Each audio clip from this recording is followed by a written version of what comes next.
Assalamualaikum warahmatullahi wabarakatuh. Nama saya Adelia Anggraini dengan NPM 20 120 11 278. Saya akan menjelaskan materi yang telah disampaikan dari pertemuan 1 sampai pertemuan 7 sebagai tugas UTS Hukum Pidana. Pengertian hukum pidana. Secara harfiah, kata pidana memiliki arti yaitu derita atau nestapa. Pidana sendiri dapat berupa pidana, tindakan, tata tertib, atau reaksi adat. Jenis-jenis pidana diatur dalam pasal 10 KUHP. Definisi hukum pidana menurut Edmund Mesger ialah aturan hukum yang mengikatkan kepada suatu perbuatan yang memenuhi syarat tertentu, suatu akibat berupa pidana.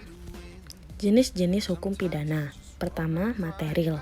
Material memuat aturan yang menetapkan atau merumuskan perbuatan yang dapat dipidana, syarat menjatuhan pidana, dan aturan pidana. Yang kedua, formil. Mengatur negara melalui alat-alat perlengkapan negara untuk melaksanakan hak yang diberikan oleh perundang-undangan untuk menjatuhkan pidana.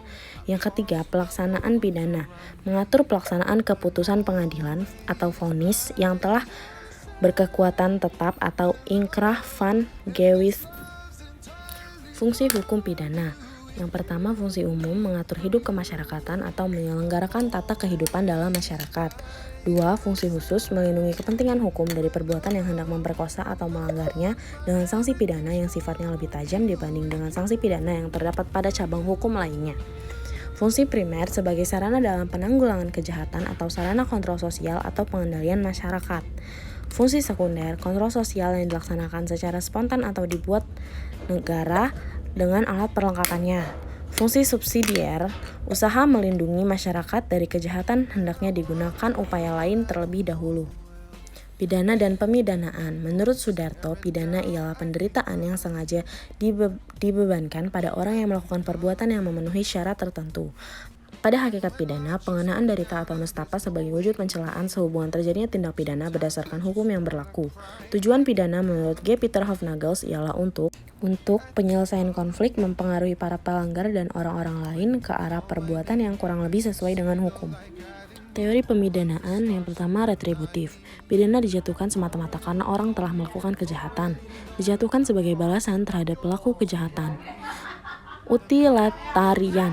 Pidana bukan sekedar untuk melakukan pembalasan atau pengimbalan kepada orang yang telah melakukan kejahatan, tetapi mempunyai tujuan yang bermanfaat. Tujuan pidana adalah untuk pencegahan kejahatan. Teori integratif. Beranjak dari ketidakpuasan prinsip-prinsip retributif maupun utilitarian, maka teori integratif berusaha menggabungkan kedua prinsip teori tersebut. Asas berlakunya hukum pidana. Yang pertama menurut waktu, yaitu asas legalitas. Terdapat dalam pasal 1 ayat 1 KUHP, tidak dapat dipidana seseorang kecuali atas perbuatan yang dirumuskan dalam suatu aturan perundang-undangan yang telah ada terlebih dahulu. Yang kedua menurut tempat. Yang pertama asas teritorial, yaitu asas wilayah negara. Yang kedua asas personal atau asas kebangsaan. Yang ketiga, asas perlindungan atau asas nasional pasif. Yang keempat, asas universal yaitu asas persamaan. Hubungan sebab akibat, teori kausalitas, yaitu teori yang mengkaji hubungan sebab akibat dalam hal terjadi suatu tindak pidana.